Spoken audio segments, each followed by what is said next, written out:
Hey everyone, how's it going? Happy Wednesday. Say hello in the chat. How's everyone doing? Hopefully you can hear me and see me and all that good stuff. So today I wanted to talk a little bit about React project ideas, practice projects, and because I think when you're learning React or really learning anything, I guess, you need some like small things to practice with. I think going from, if you jump from like Hello World to building like a Facebook clone or whatever, like it'll be too big of a jump, and it's really easy to get kind of just bogged down and overwhelmed with all the different stuff that goes into a larger app. And so, a better strategy I think is to like start with something small and then like incrementally add features to it, and pick projects that will be like a little bit beyond your current skill level, but not too far beyond, not so far that you're like trying to learn 10 things at once, because that's never fun. So I have a few ideas kind of cooked up already. I'll share my screen here. So I think if you're on my email list, if you saw the email from earlier today, you've got links to these 3 posts. This one about project ideas, this one has some more project ideas, and this one about Copywork. And so I thought we could kind of like start here and just talk through some ideas and like how to, I think that the something that's good to be able to do is if you can take a project idea and kind of scale it up and down based on your own skill level, that will kind of enable you to like pick anything and break it down to like, okay, maybe like Facebook clone is too big. Maybe I could cut it down and just build a news feed or something. So let's walk through some of these ideas and talk about how we could do that. And if you've got if you have project ideas of your own, you could drop them in the chat. Things that if you've built anything yourself, or if you've tried to build something but struggled with some aspects of it, it'd be great to hear your own experiences in the chat. So so for this post, there's a list here somewhere, brainstorming project ideas. There's a bunch of ideas here in this bulleted list. And what I'm talking about here is trying to pick things that relate to some kind of interest of yours, at least. Like if you're trying to build a project and you have no interest in that thing, if you're just like, I have to build another to-do app, like hate building to-do apps, it's not going to be very fun. And I think it's just more likely to give up and, move on to something else. So try to pick something. If you have like some hobbies, maybe if you're into woodworking, you can make like a little cut list thing. I'm into aviation, and like maybe I could make like a little logbook to keep track of my flight hours. So think of things that way. That's one way to come up with ideas. And this list of ideas here, we have a thermostat. I think it's kind of fun to use like physical objects as just things to play around with in terms of like build a component to represent a thermostat or a toaster or a traffic light or something. So these things have, they usually have some kind of state. Usually the state is not too complex. So it kind of gives you a good experience with like mapping, real world kind of logic-y problems, but like a scoped problem down to like, how would I make this into a component? Hey everybody, got a bunch of people in the chat. It's great. Yeah, so physical objects are kind of fun. You can also try to build things based on existing stuff. So this is sort of, I talk about this more in this Copywork post, which I learned from Eric Kennedy. Has this Learn UI design course that's really good. If you're into design at all, like definitely check out his stuff. But this is where I first heard about this idea of Copywork, and getting into, so if you're trying to learn design or some other sort of artistic skill like painting or something, then one really effective way to do that is to like take existing designs and just try to replicate them. So He's got these side-by-side comparisons. One of these is the original, one's the copy. Yeah, writers copy each other. So you can check out this post. He's got a lot of examples that kind of apply to artistic pursuits, but I think a lot of these ideas apply to learning just like web development as well. And so instead of trying to invent your own ideas that will, be the right level of difficulty, pick existing things. So one thing you could go to Airbnb and just try to replicate their site piece by piece, right? So this will get you into thinking in terms of components. You can try to break down UIs into components and build them out that way. You could go to Twitter. Twitter is another good sort of simple-ish example in terms of pieces to build. You've got this timeline thing here, you've got a sidebar, you've got trending stuff, and so you can pick apps that you know and like, and use those as inspiration for project ideas. But the problem with this, or the thing that you run into next, I guess, is that once you pick something to build, say you want to build an iTunes clone or Overcast or Yelp or Facebook or something, the complexity can get out of hand. So if you're trying to replicate, for instance, email client, if you're trying to build an actual email client, that actually fetches messages from the server and sends emails and stuff, that'll be difficult. But you can scale it back to something that you can accomplish, where instead of doing the full feature set, you can make it look like an email app. So that'll get you into building out a tree of components and styling everything up, and then you can add interaction in little pieces. So maybe you don't even have a server in the picture at all, and to begin with, maybe you could just have static data. I think that's a really good way to start. Most of the apps that I've started with don't have a server at all. Even if I know there's going to be a server later on, I'll start with just a static JavaScript object or JSON file with some data in it. So I don't have to worry about fetching data and loading states and all that extra complexity up front. I can just get the UI working with some fake data and okay, cool, it works now if the data looks like this, and then you can swap in the server code later, right? So then you can hook it up to your backend or write the backend if it doesn't exist. But if you do it that way, then you're able to kind of tailor the difficulty to your own experience level. So if you're brand new to React, or if you're brand new to React and development in general, trying to scope it down to just one thing at a time will help a lot. Or if you're, maybe you're a backend developer and you've been doing backend for a while, but React is new. So the backend part is easy to you, but the front end is confusing. Still, focus on just get a front end thing working with some fake data, and then you can hook it up to your your Rails backend or your .NET MVC thing or whatever. I think building things up that way can be a great way to learn. Let me check out the chat. So, Agon88, I'm building a food delivery app for my city, connecting restaurants with customers, as we still don't have a food delivery app in the city. That's cool. That sounds like a fun app to build. Sounds like a tricky app to build. You've got a marketplace. There's business problems there and app problems. That sounds interesting. Marvin,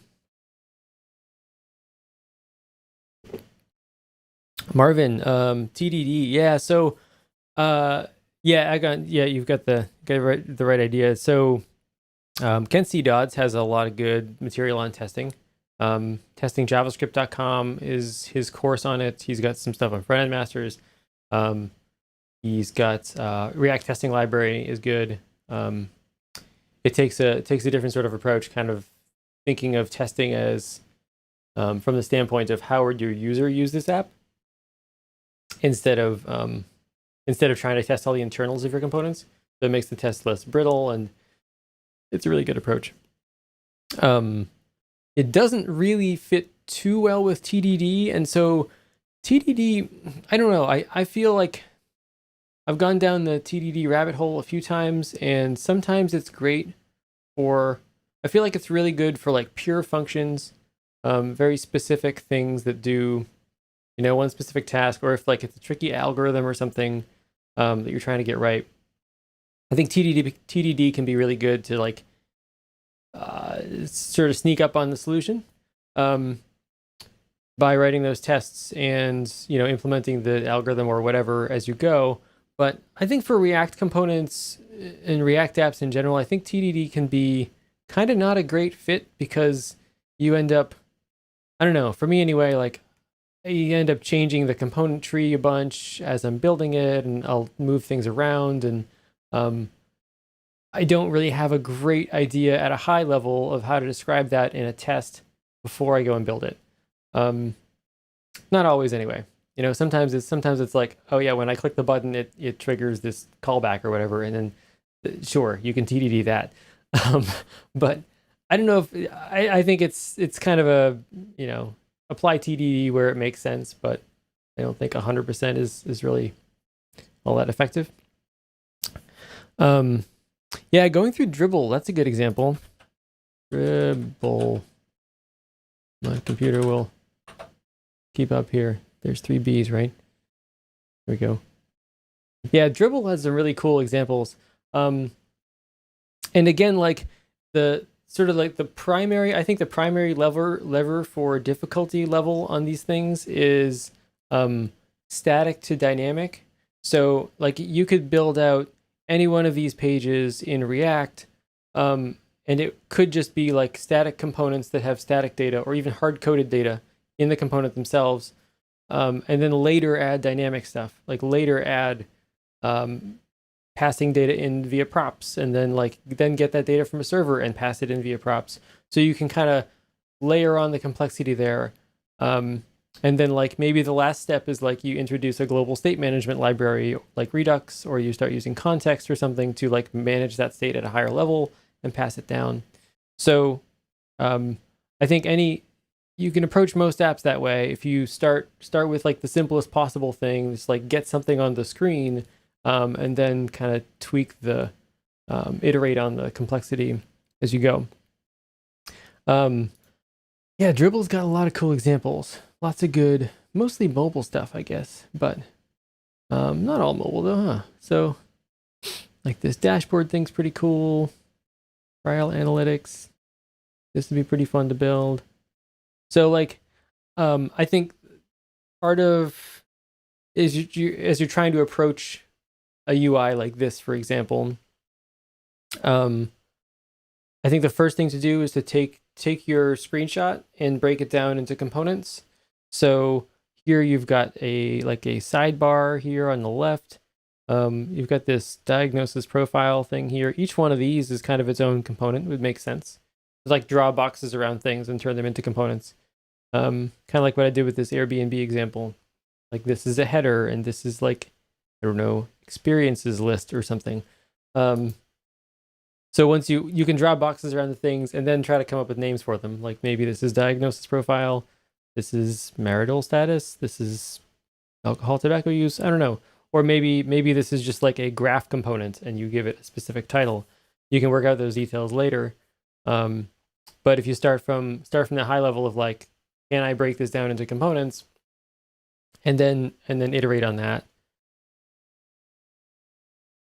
Let's look at a couple more Dribble examples. These are usually pretty fun. This one looks complicated. Tournament brackets. This looks like just like a challenging layout problem. So I think if you go after the Dribble things, then I think trying to recreate these in React or even just HTML and CSS in general is is going to be more along the lines of what Eric was talking about in his Copywork article. Because you're like if you're trying to get like all the colors right and the shadows and spacing and everything, like trying to get the design details right is like another, and then it's another layer, right? You could recreate this with just like default fonts and no colors at all, and you get somewhere, like you'd learn a lot just doing that. Doesn't have to be perfect design wise. So it's another slider you can tweak in terms of difficulty. Like how close do you want like the fidelity to be to the original design? So I think as like project ideas, as far as project ideas go, building existing things is a good source of, it's kind of like an unlimited source of ideas. You could just like pick existing apps and recreate them. And there's also smaller little things that you could try to build, like maybe a small little weather app. I think I have this example here. You could have like a Hacker News reader. Weather app is somewhere in here. This thingy. So sort of like, instead of building, say, like wonderground.com, which is like very complex, like there's a lot going on in this UI, you could take some small part of this UI, by going to full forecast, and you could zoom in on just like, okay, I'm going to build like just this bit, just like today, tonight, tomorrow, and not worry so much about the rest of the UI. Just build this one component. I think you can, it's another thing you can tweak, right? So like instead of building an entire app, you scope it down to like a single part of it, build out like just the, the 10-day forecast kind of thing. You can take small kind of apps, call it small kinds of apps, like this, like a calculator. Fun problem with this calculator though. Someone pointed out in the comments, this post has been up for, I think, like over a year, and someone was like, yeah, it's missing a multiply button. It's like, yeah, it is missing a multiply button. How did I not notice that? I haven't fixed it yet. Anyway, if you build a calculator, put a multiply button in it. Maybe it could go like above the 9 or something. Yeah, calculator is like a small thing you can build. You can integrate with APIs. So like Hacker News, Hacker News has an API you can use to get its posts. Reddit has an API. What was let me see, free APIs for developers. Someone has a list of these. I think it's Todd Motto, Ultimate Courses. This, public APIs. I'll post this link in the chat because this is pretty cool. Computer is like super slow right now. It doesn't like all this video stuff going on. So yeah, Todd Motto from Ultimate Courses put together this list of APIs. I think he's had other collaborators since then, but there's just like a huge list of things you can integrate with. There are some Star Wars APIs, a thing. Yeah, this Star Wars API thing is free, and just has some interesting, just like data on Star Wars movies. So you could like, I don't know, build like a Star Wars movie search thing. It's got like starships and characters and everything. Yeah, so like scroll through this thing. I'm sure you'll have lots of ideas just looking through this list of APIs. Some of them, so if you are doing this, one kind of annoying thing is that a lot of APIs will require some kind of key. So you might have to go like make an account and create an API key before you can use it. But there is a bunch of them that say auth no, and so if you look for the ones that are auth no, you can just use those without creating a key. Nicer. And you could run through and, I don't know, you could write some kind of thing that will filter this page down to like just the no rows document query selector or something. But anyway, yeah. So APIs are another kind of on ramp to like, hey, I could build some data. And so even if you're integrating with an API and you don't want to, but you still want to start with like a static app, you can go make a request to that API yourself and just like literally, well, Control A doesn't work here, but copy and paste this into a JSON file and build your app around that first, and then once it works, hook it up to an actual API. There's always ways you can simplify your app, I think, and kind of build something simpler. something that's like tailor it to your own skill set. Hey Rick. Yeah, Discord clone, that's a cool one. I built a Slack clone. I built a Slack clone a while back, but I never actually hooked it up to Slack. I think it was only static. I may have at some point written like an Express backend for it or something. But yeah, I mean, you can go. So if you go to like Dave Sedia / Pure React.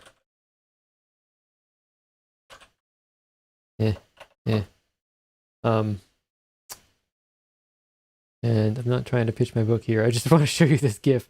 There's this little Slack app thing I built, modeled after like an older version of Slack at this point. But like, so even with static data, you can have local state. You can like write messages and put them in an array and show them based on the channel you're viewing and that kind of thing. So you can go pretty far without having to integrate with an API if you don't want to do that right off the bat. If it feels overwhelming or whatever.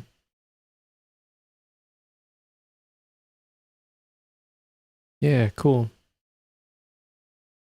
How's the Joseph? How's the auth or OAuth? Auth 0? OAuth 0? Auth 0. How's that going? I feel like authentication is another one of those things that if you feel overwhelmed by all the stuff, don't do authentication off the bat. Like that's usually a pain to get right. As far as like keeping track of a logged in user in React, like it's just a piece of state, but you've got to kind of orchestrate, like you need a login form. Maybe you need, if you're using OAuth, I guess you've got a bunch of redirects in there, and that's just extra complexity too. But it's fun once you get something working. You definitely do that. Play around with GraphQL if you want. GitHub has a GraphQL API. GitHub's API is pretty good in general, actually. So they're, I think this is the GraphQL one. Migrating from REST. Maybe the V3. I think V3 is the REST API. Yeah. So you can build like a little thing to look, fetch comments on GitHub issues, fetch issues themselves, search through repos and that kind of stuff.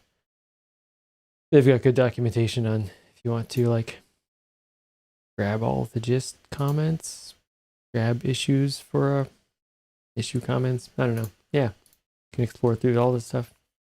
So, yeah. So really, I think if you were having trouble coming up with project ideas, hopefully this helped give you some stuff to work from. Hopefully at this point you're just like overflowing with ideas and you're like, I don't know what to build. So just pick one thing. Pick something relatively small.